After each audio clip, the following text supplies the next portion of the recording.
Greetings, fellow magical wanderers. I come before you now to present Chapter 3 of the 7 Spiritual Laws of Success by Deepak Chopra. If you have not already tuned in to the last 2 chapters, those will be on my channel, and you can find all of the chapters in that playlist that I will be publishing.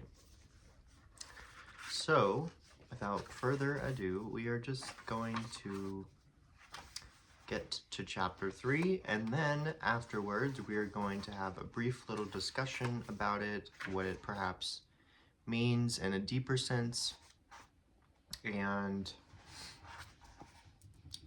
we will conclude. So thank you so much for tuning in to this reading today of the seven spiritual laws of success. And may you find this absolutely insightful and offer you some answers to your questions. So chapter 3 in the book is the law of karma, or cause and effect. Every action generates a force of energy that returns to us in like kind. What we sow is what we reap. And when we choose actions that bring happiness and success to others, the fruit of our karma is happiness and success.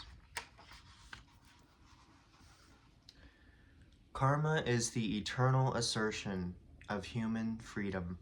Our thoughts, our words, and deeds are the deeds of the net which we throw around ourselves. Swami Vivekananda.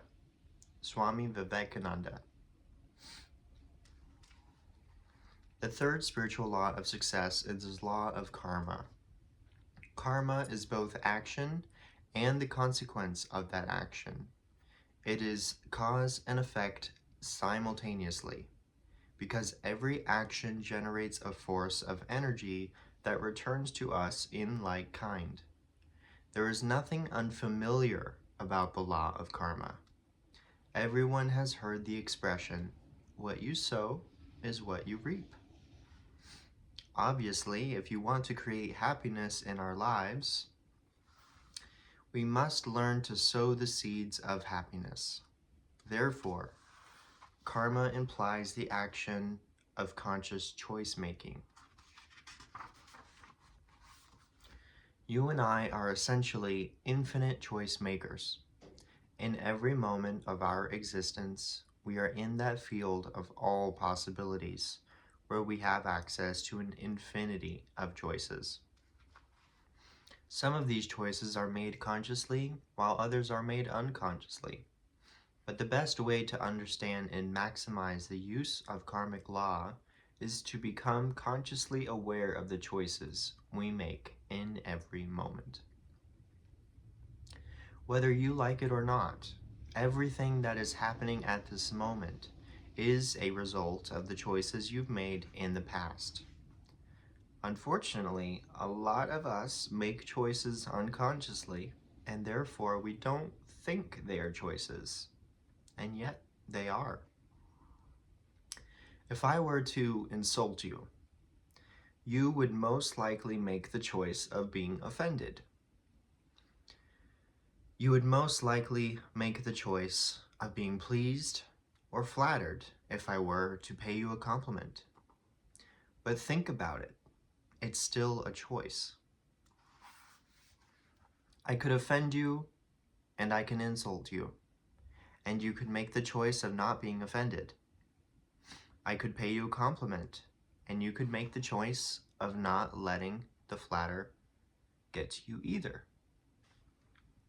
In other words, most of us, even though we are infinite choice makers, have become bundles of conditioned reflexes that are constantly being triggered by people and circumstances in predictable outcomes and behavior.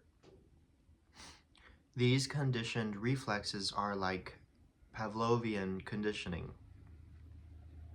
Pavlov is famous for demonstrating that if you give a dog something to eat every time you ring a bell, Soon, the dog starts to salivate when you just ring the bell because it has associated one stimulus with the other. Most of us, as a result of conditioning, have repetitious and predictable responses to the stimuli in our environment. Our reactions seem to be automatically triggered by people and circumstances, and we forget that these are still choices that we are making in every moment of our existence. We are simply making choices unconsciously. If you step back for a moment and witness the choices you are making as you make those choices, then in just this act of witnessing, you take the whole process from the unconscious realm into the conscious realm. This procedure of conscious choice making and witnessing is very empowering. When you make any choice at all, you can ask yourself two things. First of all, what are the consequences of this choice that I'm making? In your heart, you will immediately know what these are. Secondly, will this choice that I'm making now bring happiness to me and to those around me? If the answer is yes, then go ahead with that choice. If the answer is no, if that choice brings distress either to you or to those around you, then don't make that choice. It's as simple as that. There is only one choice out of the infinity of choices available in every second that will create happiness for you as well as for those around you. And when you make that one choice, it will result in a form of behavior that is called spontaneous right action. Spontaneous right action is the right action at the right moment. It's the right response to every situation as it happens.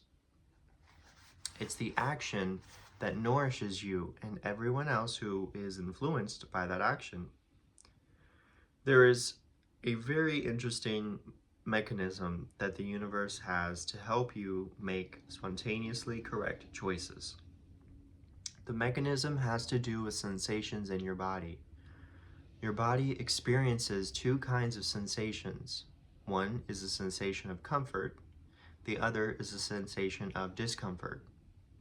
At the moment you consciously make a choice, pay attention to your body and ask your body, if I make this choice, what happens? If your body sends a message of comfort, that's the right choice. If your body sends a message of discomfort, that is not the appropriate choice.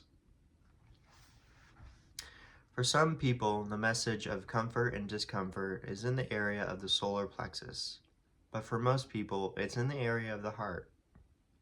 Consciously put your attention in the heart and ask your heart what to do. Then wait for the response. A physical response is the form of a sensation. It may be the faintest level of feeling, but it's there in your body. Only the heart knows the correct answer. Most people think the heart is mushy and sentimental, but it's not. The heart is intuitive, it's holistic, it's contextual, it's relational. It doesn't have a win-lose orientation. It taps into the cosmic computer, the field of pure potentiality, pure knowledge, infinite organizing power, and takes everything into account. At times, it may not even seem rational, but the heart has a computing ability that is far more accurate and far more precise than anything within the limits of rational thought. You can use the law of karma to create money and affluence, and the flow of all things good to you, anytime you want. But first, you must become consciously aware that your future is generated by the choices you are making in every moment of your life. If you do this on a regular basis, then you are making full use of the law of karma. The more you bring your choices into the level of your conscious awareness, the more you will make those choices which are spontaneously correct, both for you and for those around you. What about past karma and how it is influencing you now? There are 3 things you can do about past karma.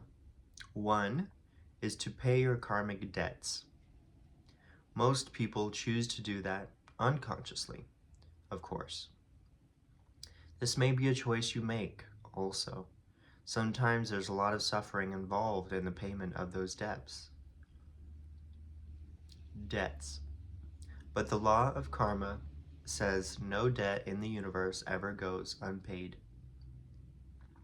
There is a perfect accounting system in this universe, and everything is a constant to and fro exchange of energy. The second thing you can do to transmute or transform your karma to a more desirable experience. This is a very interesting process in which you ask yourself, as you're paying your karmic debt, what can I learn from this experience? Why is this happening, and what is the message that the universe is giving to me? How can I make this experience useful to my fellow human beings?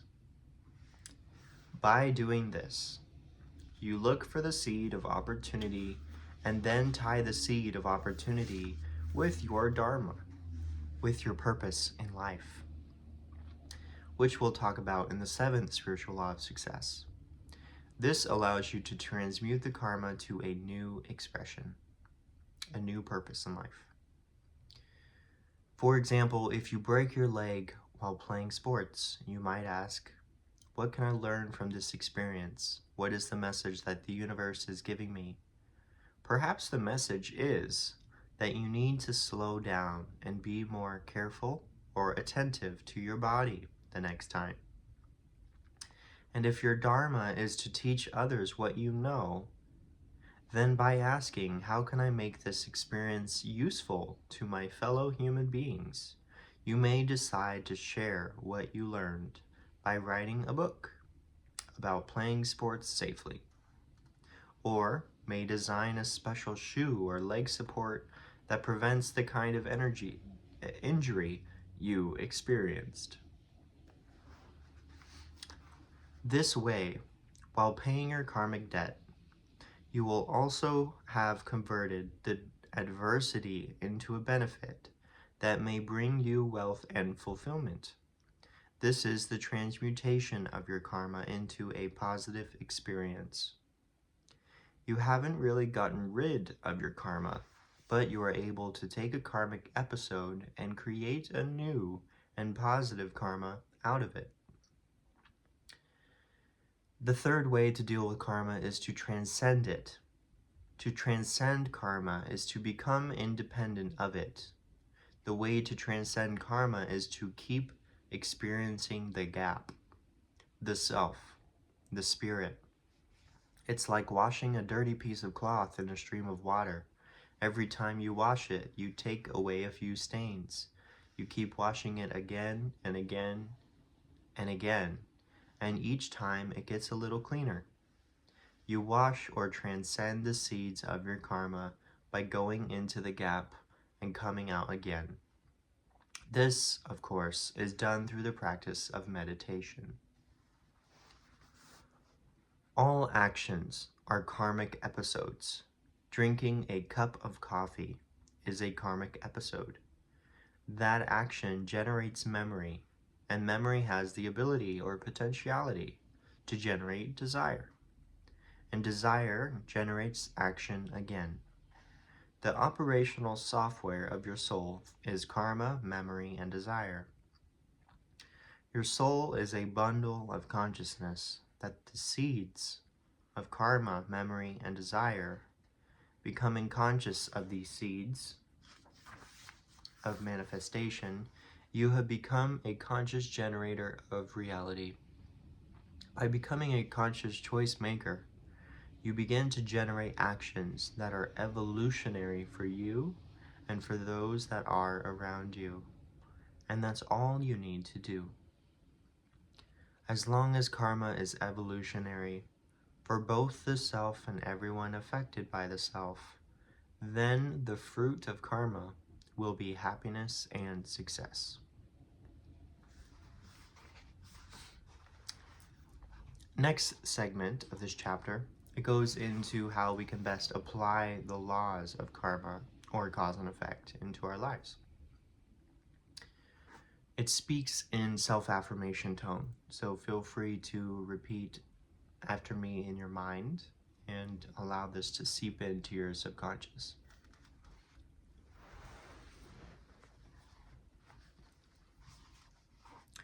I will put the law of karma into effect by making a commitment to take the following steps. Today, I will witness the choices I make in each moment. And in the mere witnessing of these choices, I will bring them to my conscious awareness. I will know that the best way to prepare for any moment in the future is to be fully conscious in the present. 2. Whenever I make a choice, I will ask myself 2 questions. What are the consequences of this choice that I'm making? And will this choice bring fulfillment and happiness to me and also to those who are affected by this choice?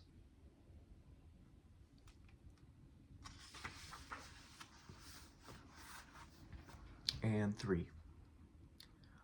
I will then ask my heart for guidance and be guided by its message of comfort or discomfort.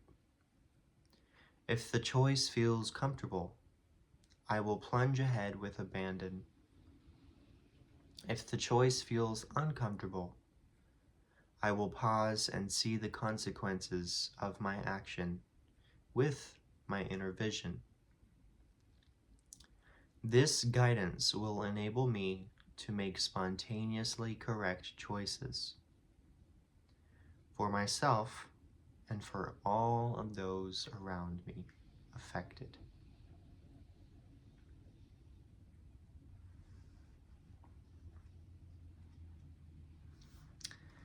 So that concludes the Law of Karma, Chapter 3. And a brief discussion on this, and I would like to hear your feedback in the comments, what you gather insight-wise from this chapter. But it is very simple. If you are desiring to get something preferable in return, then you must be the one that is outputting that energy and frequency in the first place in order for that equivalent to be coming back to you. And the process that I'm moving through right now is transcending the karma, detaching from the karma, fulfilling myself completely with spirit, deeper knowledge in the self, and transforming the karma into a life purpose in which I can transform all the sufferings and the pains and the hardships that I've had in my life into a purposeful, passionate direction that allows me to help others and make very conscious, wise choices moving forward, in which I'm acknowledging in the mind's eye the consequence of every choice being made. And the more you do that, the more you can become the conscious creator of your own life. The more you can begin to eliminate unnecessary suffering. And the more you can get deeper into your center, awakening and embodying your sovereignty, and detaching from the labels and the entitlement and the self-hate and the whatever is happening or has been happening for you in the past. This is just a key to help you open that door for yourself, but you are the one that holds the choice. You are a chosen one. And each conscious choice that you make, that is of a preferable destination for your life, the more you're going to be able to be in this position of having a successful and happy, fulfilling life full of true friendships, true relationships, honesty, integrity, loyalty, morals, things that truly makes life rich, besides all the money that makes you think life is rich or life is about being rich. So that is that.